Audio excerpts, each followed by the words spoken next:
Sialkot police نے ڈکیتی، راہزنی اور چوری کی 35 وارداتوں میں ملوث قاسم عرف کاشی گینگ کے سرغنہ سمیت 2 ارکان کو گرفتار کر لیا۔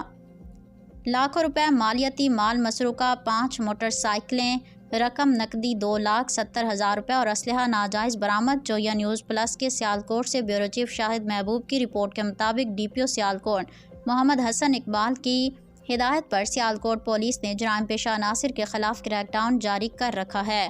اس سلسلے میں ڈی ایس پی صدر سرکل کی زیر نگرانی ایس ایچ او تھانہ مراد پور انسپکٹر محمد رزاق نے ٹیم کے ہمراہ کارروائی عمل میں لاتے ہوئے ڈکیتی، راہزنی اور چوری کی 35 سے زائد وارداتوں میں ملوث خطرناک گینگ قاسم عرف کاشی کے سرغنہ سمیت 2 ارکان کو گرفتار کر لیا ہے۔ گرفتار ملزمان کی شناخت قاسم عرف کاشی، شاہ کھروٹہ سیدہ، زہیب سکنہ کھروٹہ سیدہ۔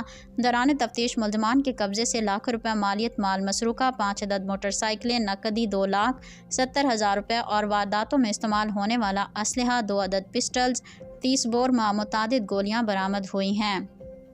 گرفتار ملزمان سے مزید تفتیش جاری ہے، جن سے مزید برآمدگی عمل میں لائی جائے گی۔ ڈی پی او سیالکوٹ محمد حسن اقبال نے پولیس ٹیم میں شامل افسران و ملازمان کو خطرناک گینگ کو گرفتار کرنے پر تعریفی سرٹیفکیٹ اور نقد انعام دینے کا اعلان کیا۔